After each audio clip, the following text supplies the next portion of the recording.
بسم الله الرحمن الرحيم.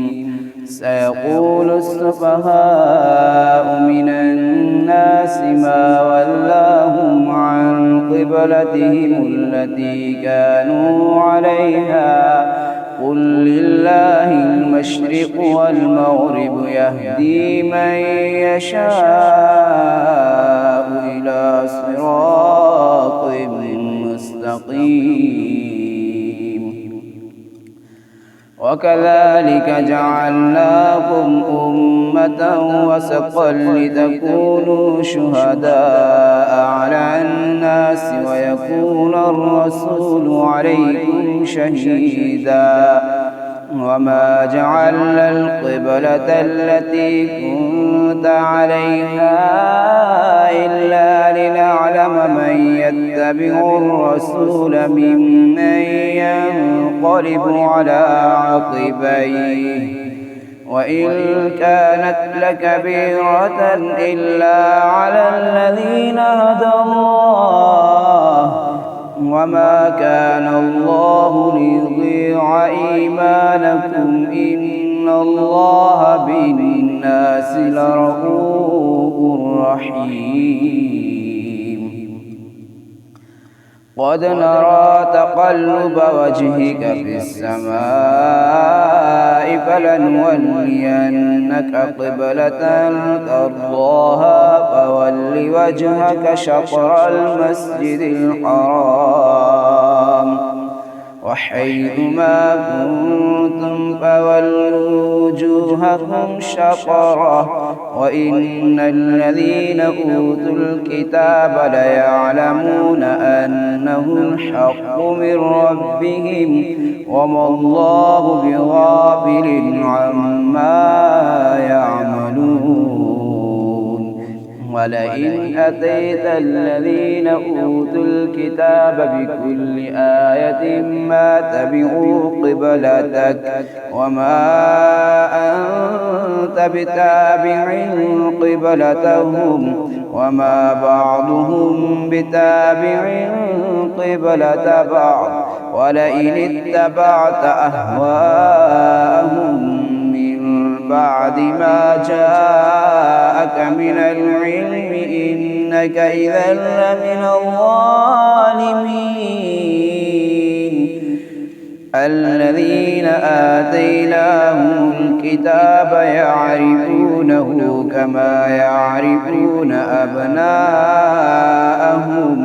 وإن فريقا منهم ليكتمون الحق وهم يعلمون.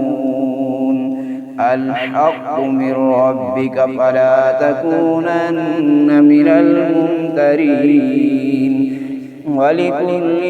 وجهة هو موليها فاستبقوا الخيرات أينما تكونوا يأت بكم الله جميعا إن الله على كل شيء قدير. ومن حيث خرجت فول وجهك شطر المسجد الحرام وإنه للحق من ربك وما الله بغافل عما تعملون. ومن حيث خرجت فول وجهك شطر المسجد الحرام وحيث ما كنتم فولوا وجوهكم شطره لئلا يكون للناس عليكم حجة إلا الذين ظلموا منهم فلا تخشوهم واخشوني ولأتم نعمتي عليكم ولعلكم تهتدون. كما أرسلنا فيكم رسولا منكم يتلو عليكم آياتنا ويزكيكم ويعلمكم الكتاب يعلمكم الكتاب والحكمة ويعلمكم ما لم تكونوا تعلمون فاذكروني أذكركم واشكروا لي ولا تكفرون يا أيها الذين آمنوا استعينوا بالصبر والصلاة إن الله مع الصابرين ولا تقولوا لمن يقتل في سبيل الله أموات بل أحياء ولكن لا تشعرون ولنبلونكم بشيء من الخوف والجوع ونقص من الأموال والأنفس والثمرات وبشر الصابرين الذين إذا أصابتهم مصيبة قالوا إنا لله وإنا إليه راجعون أولئك عليهم صلوات من ربهم ورحمة وأولئك هم المهتدون إن الصفا والمروة من شعائر الله فمن حج البيت أو اعتمر فلا جناح عليه أن يطوف بهما ومن تطوع خيرا فإن الله شاكر عليم إن الذين يكتمون ما أنزلنا من البينات والهدى من بعد ما بيناه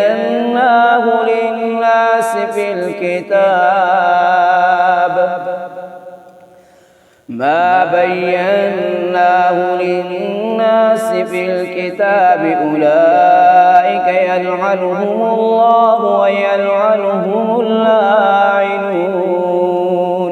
إلا الذين تابوا وأصلحوا وبينوا فأولئك أتوب عليهم وأنا التواب الرحيم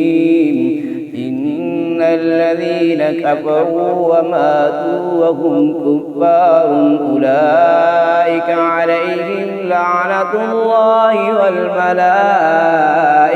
والناس أجمعين خالدين فيها لا يخفف عنهم العذاب ولا هم ينظرون وإلهكم إله واحد لا إله إلا هو الرحمن الرحيم إن في خلق السماوات والأرض واختلاف الليل والنهار والفلك التي تجري في البحر بما ينفع الناس وما أنزل الله من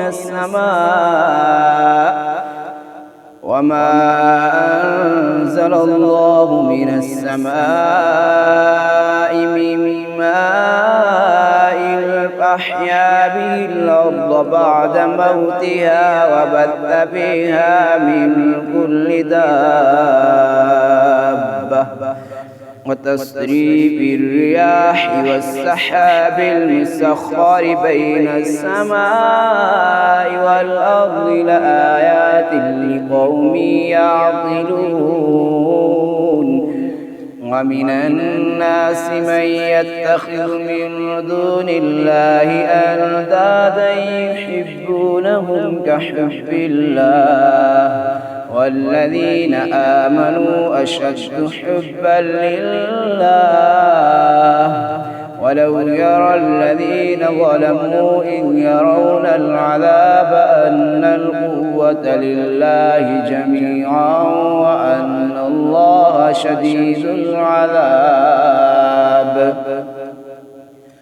إذ تبرأ الذين اتبعوا من الذين اتبعوا ورأوا العذاب وتقطعت بهم الأسباب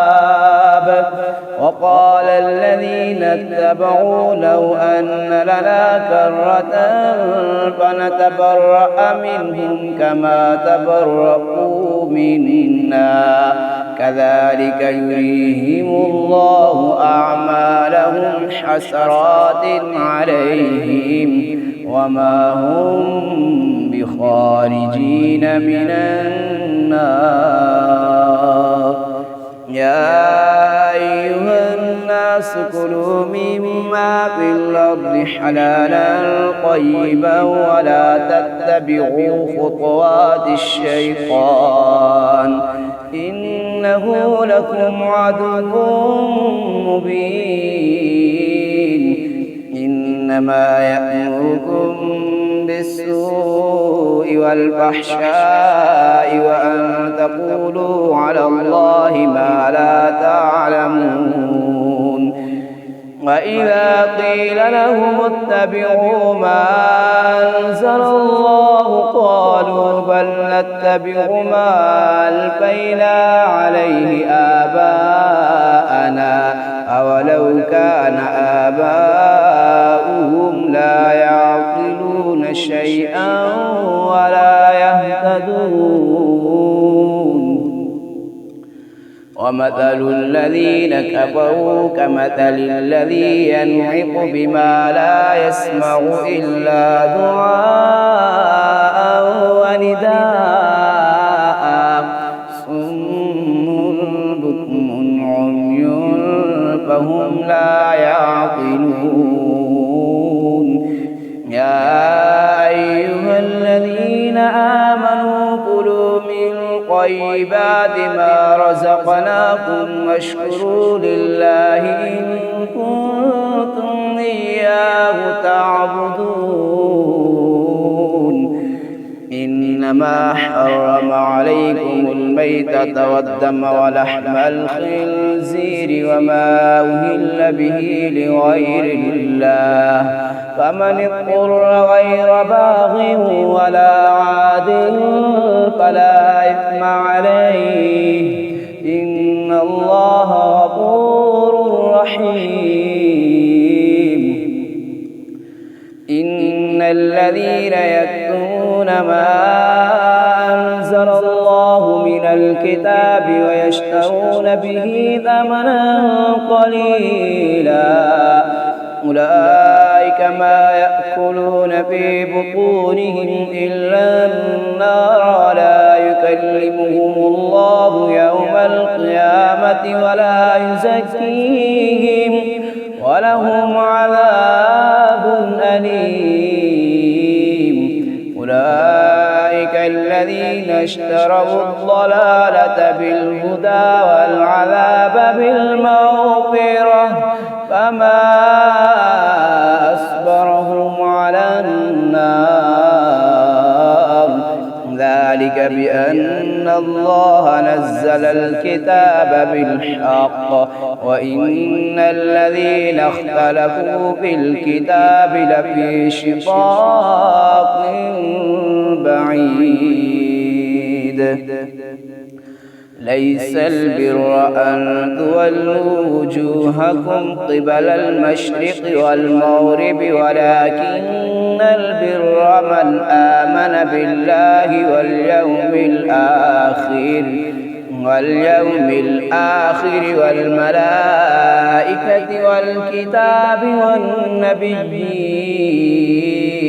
وآتى المال على حبه ذوي القربى واليتامى والمساكين وابن السبيل والسائلين وفي الرقاب وأقام الصلاة وآتى الزكاة والموفون بعهدهم إذا عاهدوا والصابرين في البأساء والضراء وحين البأس أولئك الذين صدقوا وأولئك هم المتقون. يا أيها الذين آمنوا كتب عليكم القصاص في القتلى الحر بالحر والعبد بالعبد والأنثى بالأنثى فمن عفي له من أخيه شيء فاتباع بالمعروف وأداء إليه بإحسان ذلك تخفيف من ربكم ورحمة فمن اعتدى بعد ذلك فله عذاب أليم. ولكم في القصاص حياة يا أولي الألباب لعلكم تتقون. كتب عليكم إذا حضر أحدكم الموت إن ترك خيرا الوصية للوالدين والأقربين بالمعروف حقا على المتقين. فمن بدله بعدما سمعه فإنما إثمه على الذين يبدلونه إن الله سميع عليم. فمن خاف من موص جنفا أو إثما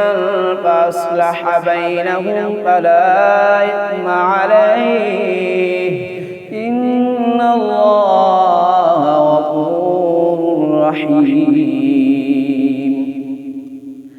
يا أيها الذين آمنوا كتب عليكم الصيام كما كتب على الذين من قبلكم لعلكم تتقون أياما معدودات. فمن كان منكم مريضا أو على سفر فعدة من أيام أخر وعلى الذين يطيقونه فدية طعام مسكين فمن تطوع خيرا فهو خير له وأن تصوموا خير لكم إن كنتم تعلمون. شهر رمضان الذي أنزل فيه القرآن هدى للناس وبينات من الهدى والفرقان فمن شهد منكم الشهر فليصمه ومن كان مريضا أو على سفر فعدة من أيام أخر يريد الله بكم اليسر ولا يريد بكم العسر ولتكملوا العدة ولتكبروا الله على ما هداكم ولعلكم تشكرون. وإذا سألك عبادي عني فإني قريب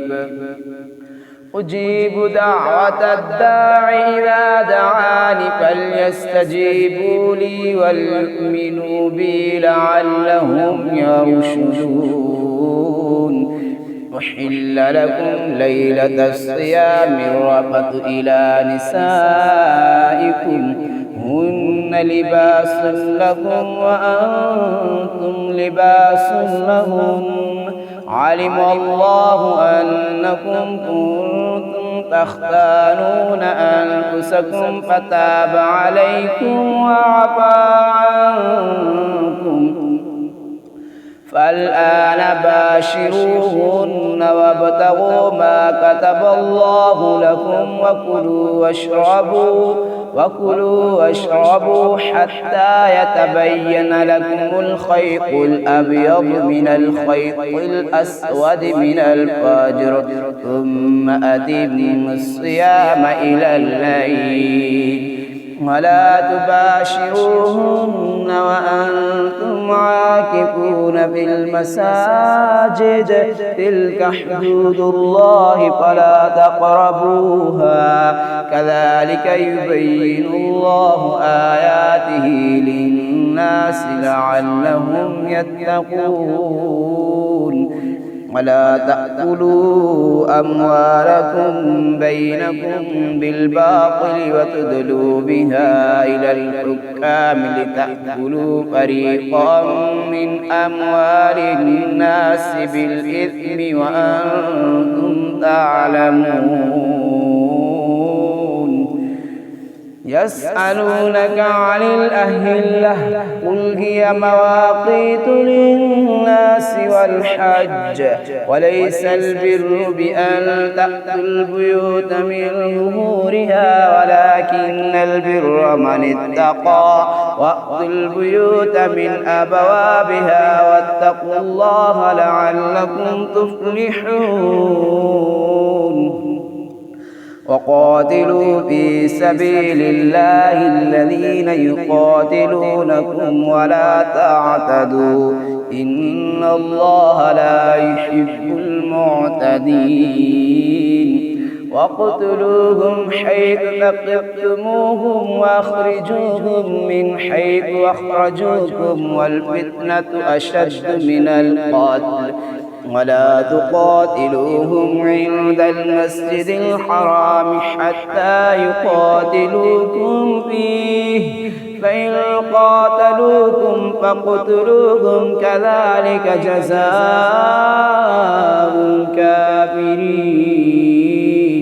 فإن انتهوا فإن الله غفور رحيم. وقاتلوهم حتى لا تكون فتنة ويكون الدين لله فإن انتهوا فلا عدوان إلا على الظالمين. الشهر الحرام بالشهر الحرام والحرمات قصاص فمن اعتدى عليكم فاعتدوا عليه بمثل ما اعتدى عليكم واتقوا الله واعلموا أن الله مع المتقين. وأنفقوا في سبيل الله ولا تلقوا بأيديكم إلى التهلكة وأحسنوا إن الله يحب المحسنين. وأتموا الحج والعمرة لله فإن أحصرتم فما استيسر من الهدي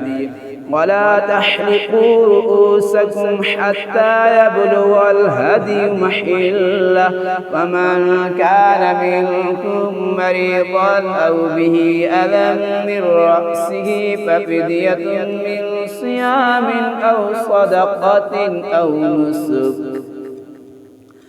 فإذا أمنتم فمن تمتع بالعمرة إلى الحج فما استيسر من الهدي فمن لم يجد فصيام 3 أيام في الحج وسبعة إذا رجعتم تلك 10 كاملة ذلك لمن لم يكن أهله حاضر المسجد الحرام واتقوا الله واعلموا أن الله شديد العقاب. الحج أشهر معلومات فمن فرض فيهن الحج فلا رفث ولا فسوق ولا جدال في الحج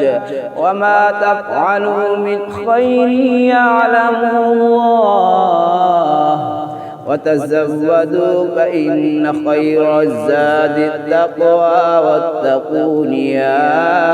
أولي الألباب. ليس عليكم جناح أن تبتغوا فضلا من ربكم فإذا أفضتم من عرفات فاذكروا الله عند المشعر الحرام واذكروه كما هداكم وإن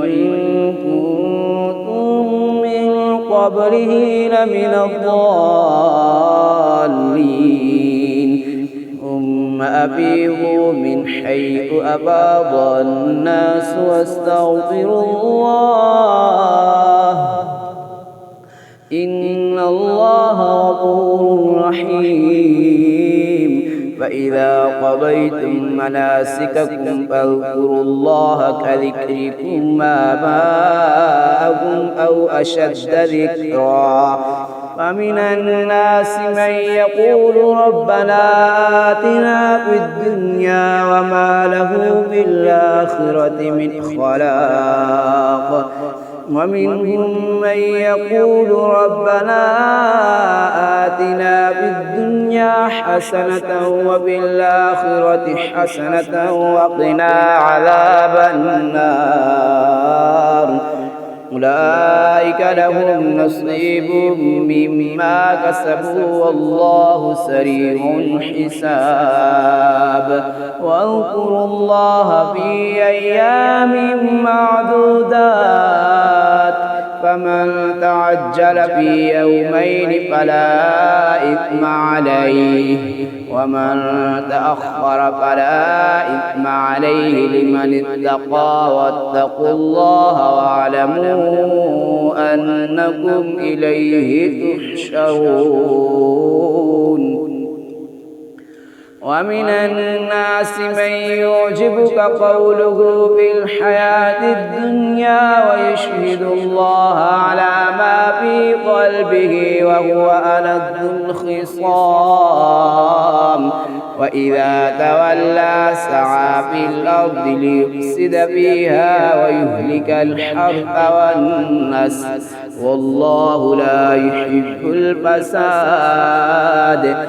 وإذا قيل له اتق الله أخذته العزة بالإثم فحسبه جهنم ولبئس المهاد ومن الناس من يشري نفسه ابتغاء مرضات الله والله رؤوف بالعباد يا أيها الذين آمنوا ادخلوا في السلم كافة ولا تتبعوا خطوات الشيطان إنه لكم عدو مبين فإن زللتم من بعد ما جاءتكم البينات فاعلموا أن الله عزيز حكيم هل ينظرون إلا أن يأتيهم الله في ظلل من الغمام والملائكة وقضي الأمر وإلى الله ترجع الأمور سل بني إسرائيل كم آتيناهم من آية بينة ومن يبدل نعمة الله من بعد ما جاءته فإن الله شديد العقاب زين للذين كفروا الحياة الدنيا ويسخرون من الذين آمنوا والذين اتقوا فوقهم يوم القيامة والله يرزق من يشاء بغير حساب كان الناس أمة واحدة فبعث الله النبيين مبشرين ومنذرين وأنزل معهم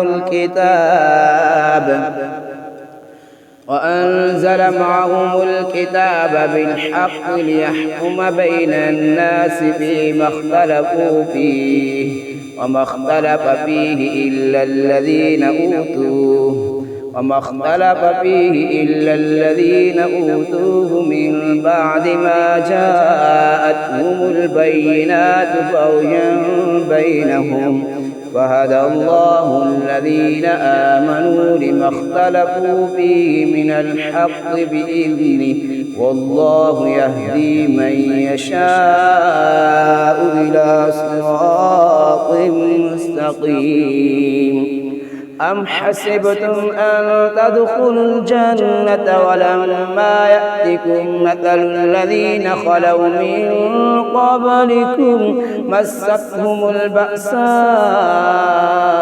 والضراء وزلزلوا حتى يقول الرسول والذين آمنوا معه متى نصر الله ألا إن نصر الله قريب. يسألونك ماذا ينفقون قل ما أنفقتم من خير فللوالدين والأقربين واليتامى والمساكين وابن السبيل وما تفعلوا من خير فإن الله به عليم. كتب عليكم القتال وهو كره لكم وعسى أن تكرهوا شيئا وهو خير لكم وعسى أن تحبوا شيئا وهو شر لكم والله يعلم وأنتم لا تعلمون. يسألونك عن الشهر الحرام قتال فيه قل قتال فيه كبير وصد عن سبيل الله وكفر به والمسجد الحرام وإخراج أهله منه أكبر عند الله والفتنة أكبر من القتل ولا يزالون يقاتلونكم حتى يردوكم عن دينكم إن استطاعوا ومن يرتد منكم عن دينه فيمت وهو كافر فأولئك حبطت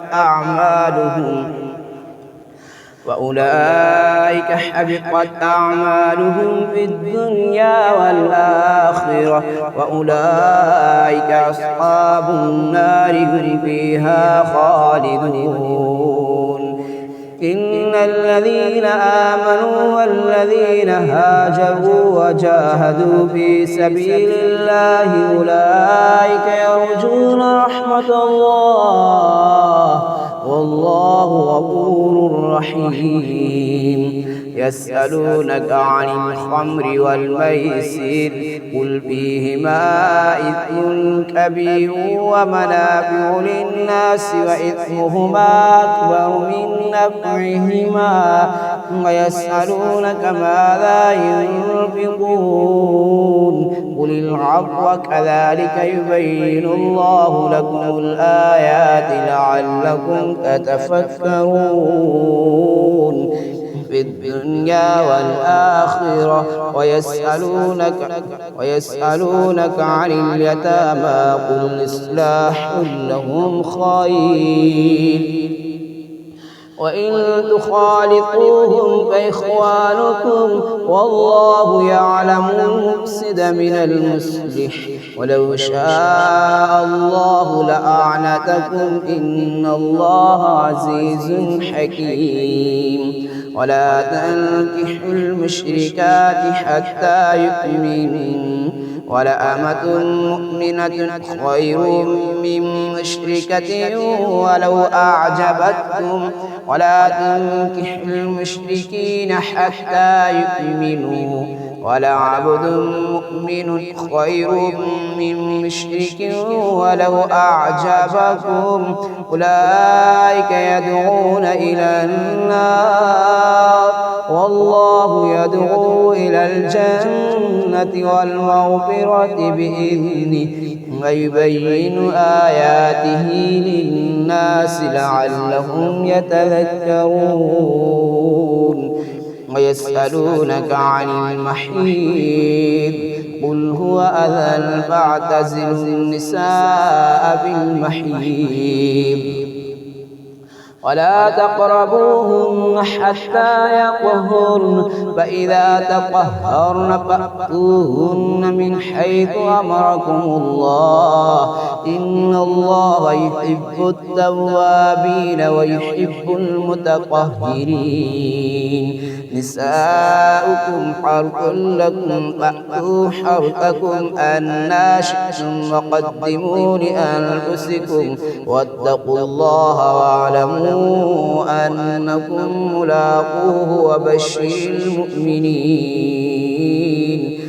ولا تجعلوا الله عرضة لأيمانكم أن تبروا وتتقوا وتصلحوا بين الناس والله سميع عليم لا يؤاخذكم الله باللغو في أيمانكم ولكن يؤاخذكم بما كسبت قلوبكم والله غفور حليم للذين يؤلون من نسائهم تربص 4 أشهر فإن فاءوا فإن الله غفور رحيم وإن عزموا الطلاق فإن الله سميع عليم والمطلقات يتربصن بأنفسهن 3 قروء ولا يحل لهن أن يكتمن ما خلق الله في أرحامهن إن كن يؤمن بالله واليوم الآخر وبعولتهن أحق بردهن في ذلك إن أرادوا إصلاحا ولهن مثل الذي عليهن بالمعروف وللرجال عليهن درجة والله عزيز حكيم الطلاق 2 فإمساك بمعروف أو تسريح بإحسان ولا يحل لكم أن تأخذوا مما آتيتموهن شيئا إلا أن يخافا ألا يقيما حدود الله فإن خفتم ألا يقيما حدود الله فلا جناح عليهما فيما افتدت به تلك حدود الله فلا تعتدوها ومن يتعد حدود الله فأولئك هم الظالمون فإن طلقها فلا تحل له من بعد حتى تنكح زوجا غيره فإن طلقها فلا جناح عليهما أن يتراجعا إن ظنا أن يقيما حدود الله وتلك حدود الله يبينها لقوم يعلمون وإذا طلقتم النساء فبلغن أجلهن فأمسكوهن بمعروف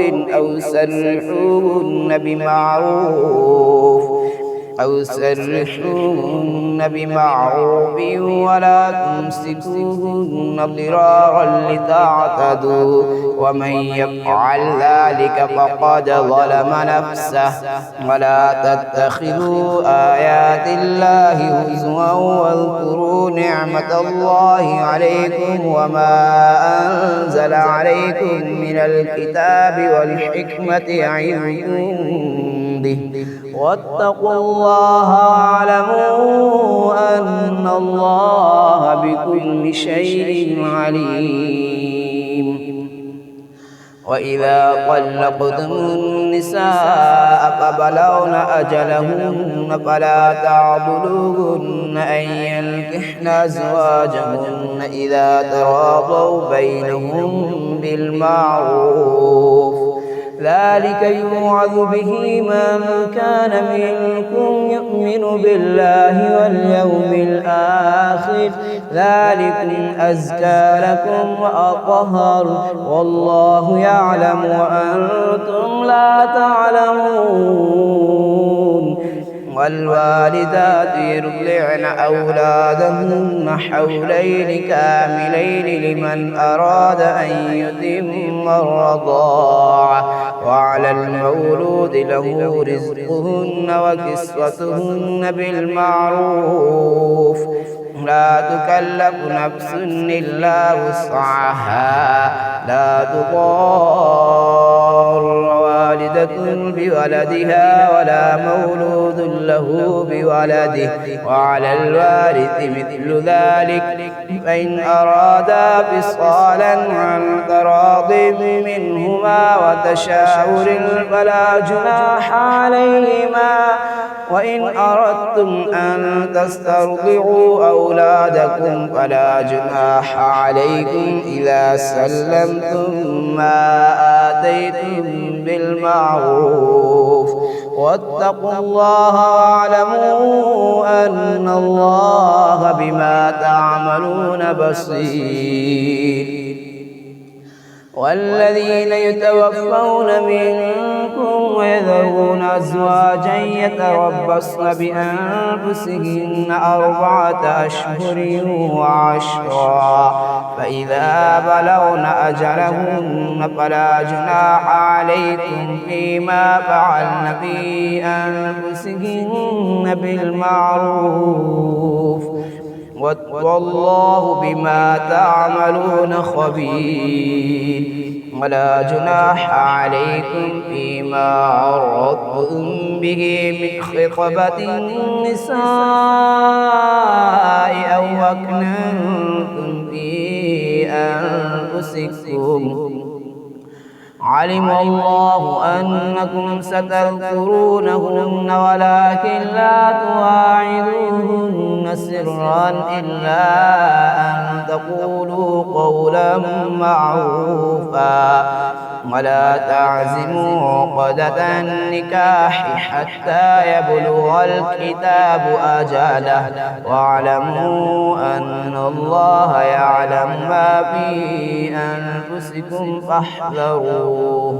واعلموا أن الله غفور حليم. لا جناح عليكم إن طلقتم النساء ما لم تمسوهن أو تفرضوا لهن فريضة، ومتعوهن على الموسع قدره وعلى المقتر قدره متاعا بالمعروف، حقا على المحسنين. وإن طلقتموهن من قبل أن تمسوهن وقد فرضتم لهن فريضة فنصف ما فرضتم إلا أن يعفون أو يعفو الذي بيده عقدة النكاح، وأن تعفوا أقرب للتقوى، ولا تنسوا الفضل بينكم إن الله بما تعملون بصير. حافظوا على الصلوات والصلاة الوسطى وقوموا لله قانتين. فإن خفتم فرجالا أو ركبانا فإذا أمنتم فاذكروا الله كما علمكم ما لم تكونوا تعلمون.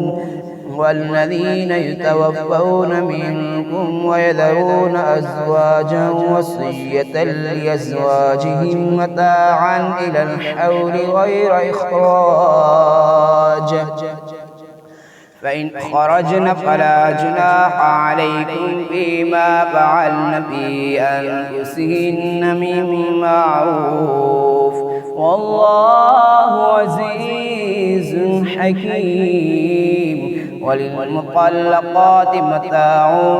بالمعروف حقا على المتقين، كذلك يبين الله لكم آياته لعلكم تعقلون.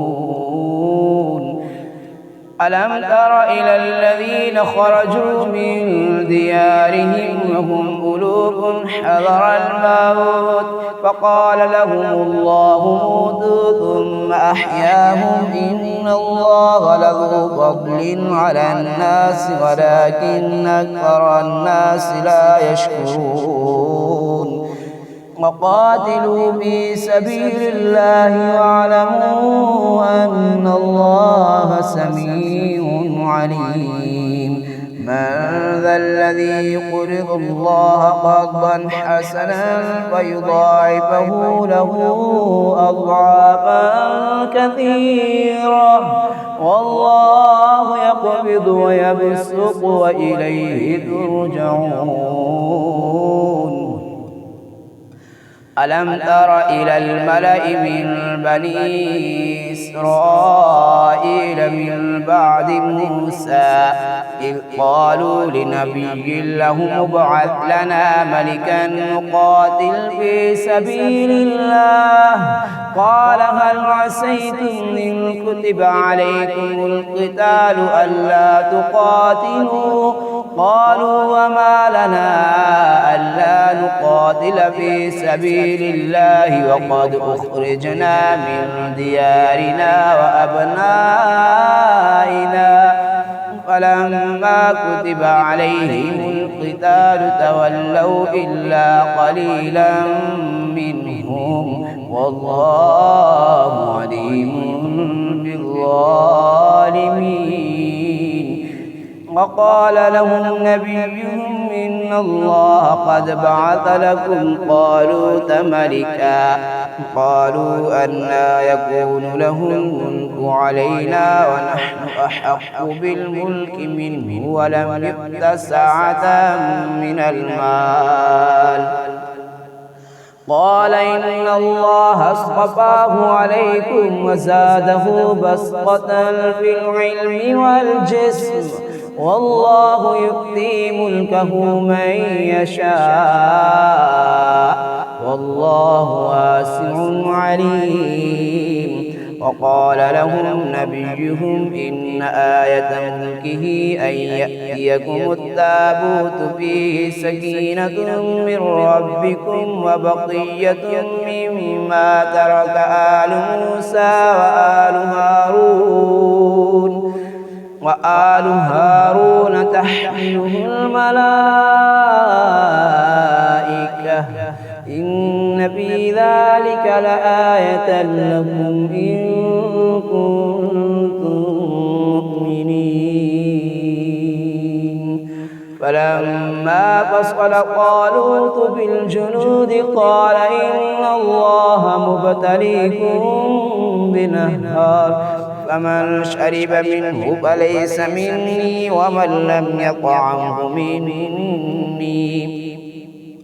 ومن لم يطعمه فإنه مني إلا من اغترف غرفة بيده فشربوا منه إلا قليلا منهم فلما جاوزه هو والذين آمنوا معه قالوا لا طاقة لنا اليوم بجالوت وجنوده قال الذين يظنون أنهم ملاقو الله كم من فئة قليلة غلبت فئة كثيرة بإذن الله والله مع الصابرين ولما برزوا لجالوت وجنوده قالوا ربنا افرغ علينا صبرا وثبت أقدامنا وانصرنا على القوم الكافرين فهزموهم بإذن الله وقتل داود جالوت وآتاه الله الملك والحكمة وعلمه مما يشاء ولولا دفع الله الناس بعضهم ببعض لفسدت الأرض ولكن الله ذو فضل على العالمين آيات الله نتلوها عليك بالحق وإنك لمن